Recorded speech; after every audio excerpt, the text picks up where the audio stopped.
Friends welcome our channel A to Z's creations. ഈ ഹർത്താൽ പണിമുടക്ക് ഇതൊക്കെ കേൾക്കുമ്പോൾ എല്ലാവർക്കും ഒരു സങ്കടഭാവമാണ്. പക്ഷേ ഞങ്ങൾക്കത് സന്തോഷമാണ് കേട്ടോ. കാരണം എല്ലാവർക്കും ഒരുമിച്ച് ഒത്തുകൂടാൻ കിട്ടുന്ന ഒരു അവസരമാണ്. ഞങ്ങളുടെ കുഞ്ഞുങ്ങളുമൊത്ത് കളിക്കുക, അവർക്ക് ഇഷ്ടമായിട്ടുള്ള ഫുഡുകൾ തയ്യാറാക്കി കൊടുക്കുക. ഇതൊക്കെ എന്ത് സന്തോഷമുള്ള കാര്യമാണ്. നമ്മളൊരു ഹോട്ടലിൽ കൊണ്ടുപോയി അവർ കളറൊക്കെ ചേർത്തുണ്ടാക്കുന്ന ഫുഡൊക്കെ വാങ്ങിക്കൊടുക്കുന്നതിനേക്കാളും ലാഭവും ടേസ്റ്റും ആയിട്ട് ഞങ്ങളുടെ വീട്ടിൽ തന്നെ ഉണ്ടാക്കാമല്ലോ. നമ്മൾ കുഞ്ഞുങ്ങൾക്ക് വേണ്ടിയിട്ടല്ല, അവരുടെ ആരോഗ്യമില്ല നമുക്ക് വലുതാണ്. അപ്പോൾ ഇങ്ങനെയുള്ള അവസരങ്ങളിലെങ്കിലും അവർക്ക് ഇഷ്ടമായിട്ടുള്ള രീതിയിൽ നല്ല ഫുഡുകൾ ഉണ്ടാക്കി അവരുമായിട്ട് സന്തോഷിക്കാൻ ശ്രമിക്കുക. അപ്പോൾ ഞങ്ങളുടെ ആ ഒരു സന്തോഷം ഞങ്ങളുടെ ചാനലിൽ നിങ്ങളുമായിട്ടൊന്ന് ഷെയർ ചെയ്യണമെന്ന് ഞങ്ങൾ കരുതി. അതുകൊണ്ടാണ് ഇങ്ങനെ ഒരു വീഡിയോ ചെയ്യുന്നത്.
നമുക്ക് ചിക്കനിൽ പുരട്ടാനുള്ള മസാല തയ്യാറാക്കാം. ഇഞ്ചി, പച്ചമുളക്, കറിവേപ്പില, മല്ലിയില, തക്കാളി ഇതെല്ലാം കൂടി നന്നായിട്ടൊന്ന് അരച്ചെടുക്കുക. അതിലേക്ക് നമുക്ക് ആവശ്യത്തിന് മുളക് പൊടിയും പിന്നെ കുറച്ച് മല്ലിപ്പൊടിയും കുറച്ച് മഞ്ഞൾപ്പൊടി, ആവശ്യത്തിന് ഉപ്പ്, കുറച്ച് ഗരം മസാല പൊടിച്ചതാണ് കേട്ടോ. അപ്പോൾ അതും കൂടി ഒന്ന് ചേർത്തിട്ട് നന്നായിട്ടൊന്ന് മിക്സ് ചെയ്തെടുക്കുക.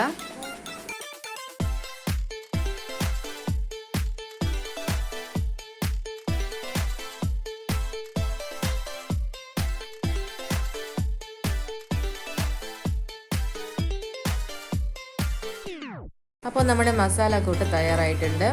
ഇനി നമുക്ക് കഴുകി മാറ്റി വെച്ചിരിക്കുന്ന ചിക്കൻ ഉണ്ടല്ലോ, അത് ഇതിലോട്ടിട്ട് നന്നായിട്ടൊന്ന് ആ മസാലയ്ക്ക് വരഞ്ഞിട്ടിരിക്കുന്ന ആ ഭാഗത്തൊക്കെ നന്നായിട്ടൊന്ന് തേച്ച് പിടിപ്പിക്കുക.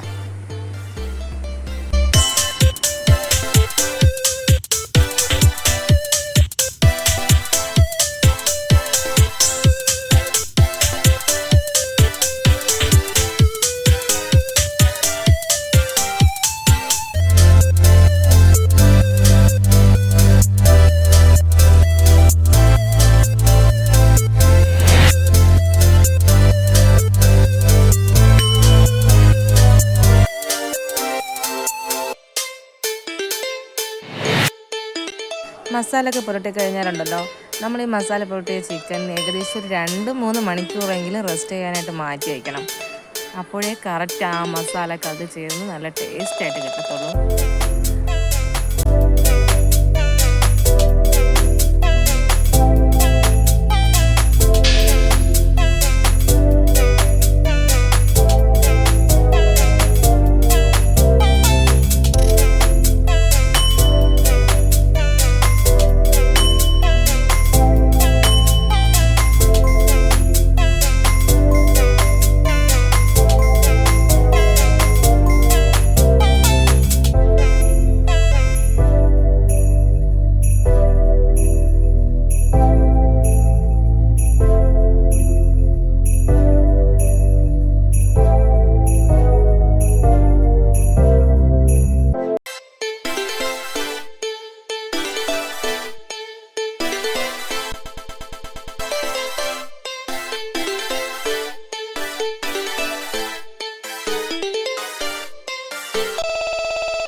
ബട്ടർ ചിക്കൻ ഇവിടെ തയ്യാറായി കഴിഞ്ഞു.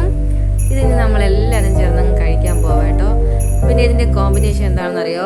തേങ്ങയിട്ട് തയ്യാറാക്കിയ നല്ല ചൂട് ഗോതമ്പ് ദോശയും ആവി പറക്കുന്ന കട്ടൻ കാപ്പിയും. അപ്പോൾ എല്ലാവരും ഇതൊന്ന് വീട്ടിൽ ട്രൈ ചെയ്ത് നോക്കുക. തീർച്ചയായിട്ടും എല്ലാവർക്കും ഇഷ്ടമാവും. അപ്പോൾ ഞങ്ങളുടെ വീഡിയോ ഇഷ്ടമാണെന്നെങ്കിൽ മറക്കാതെ ലൈക്ക് ചെയ്യുക, ഷെയർ ചെയ്യുക, സബ്സ്ക്രൈബ് ചെയ്യുക.